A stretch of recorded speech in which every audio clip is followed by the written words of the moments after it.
Politik Indonesia adalah negara demokrasi konstitusional.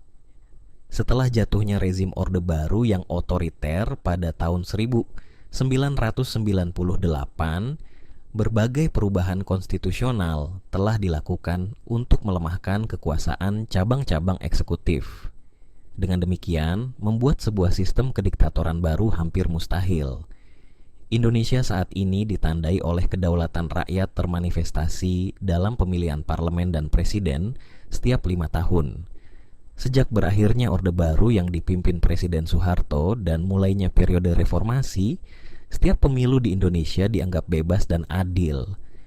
Namun, Indonesia belum bebas dari korupsi, kolusi dan nepotisme, maupun politik uang, di mana orang bisa membeli kekuasaan atau posisi politik.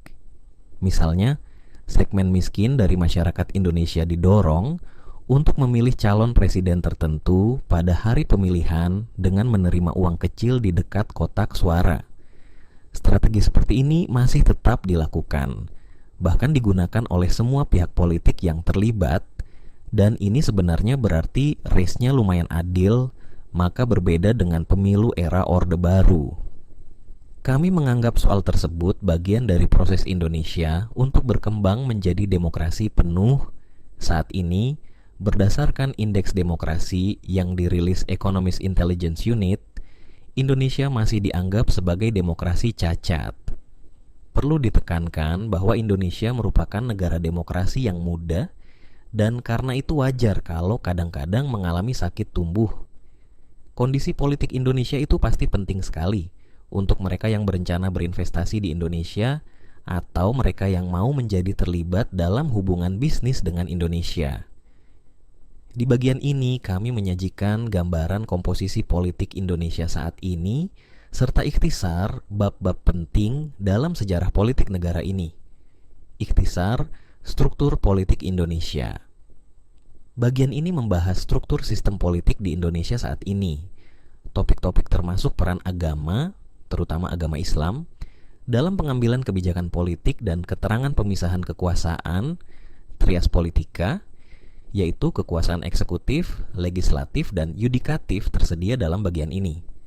Kini, Kabinet Kerja 2014 sekarang, di bawah kepemimpinan Joko Widodo, sedang memerintah Indonesia sampai dengan tahun 2019. Masa penjajahan Indonesia kedatangan bangsa Eropa yang tertarik dengan potensi menjanjikan, yaitu perdagangan rempah-rempah, adalah salah satu titik balik utama dalam sejarah kepulauan. Memiliki teknologi yang lebih canggih dan persenjataan baru di tangan, orang Portugis dan khususnya orang Belanda berhasil menjadi pemegang kekuatan ekonomi dan politik yang berpengaruh dan mampu mendominasi kepulauan ini, serta mulai menciptakan kerangka politik dan batas-batas baru. Orde Lama Soekarno, Presiden pertama Indonesia, adalah ikon perjuangan nasionalis yang melawan para penjajah.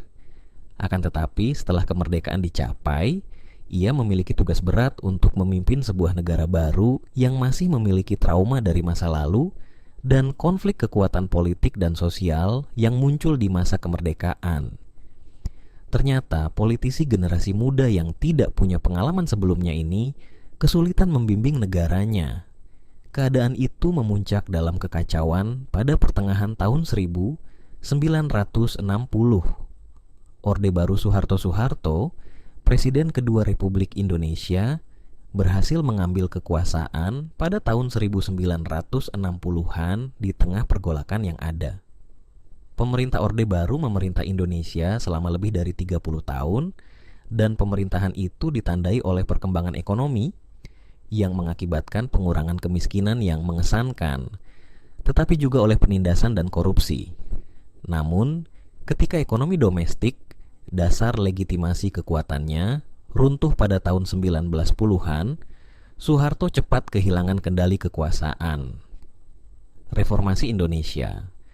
Setelah berada di bawah pemerintahan otoriter selama 30 tahun lebih, politik Indonesia mengalami proses pembaruan untuk memberikan kekuatan lebih banyak kekuasaan dan politik kepada masyarakat Indonesia. Periode ini dikenal sebagai periode reformasi. Tak hanya ditandai oleh perubahan struktural, seperti desentralisasi kekuasaan ke daerah dan pembatasan kekuasaan presiden, tetapi juga ditandai oleh kesinambungan, misalnya korupsi, kemiskinan, dan pengelompokan modal di kalangan atas. Kabinet Indonesia sekarang. Bagian ini menampilkan daftar anggota Kabinet Presiden Joko Widodo yang dinamai Kabinet Kerja yang diresmikan pada tanggal 27 Oktober 2014 dan akan memerintah sampai dengan tahun 2019 saat pemilu baru akan diadakan. Presiden Widodo boleh berpartisipasi dalam pemilihan presiden baru pada tahun 2019 karena konstitusi memperbolehkan kepresidenan sampai 2 kali masa jabatan, masing-masing 5 tahun.